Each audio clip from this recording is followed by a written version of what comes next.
Hello everyone, welcome to পাখি series. তো দেখো, আমার মা বাড়িতে নানপুরি বানিয়েছিল, সেটার রেসিপি তোমাদের সাথে শেয়ার করবো।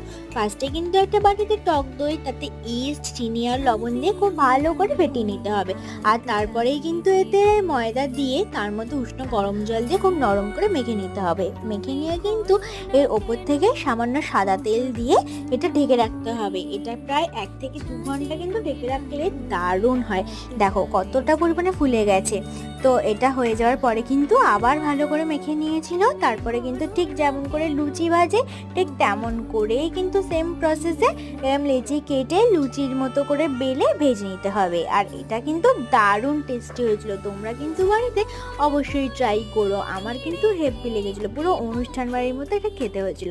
তো তোমাদের ভিডিওটা কেমন লাগলো অবশ্যই কিন্তু কমেন্ট করে জানিও।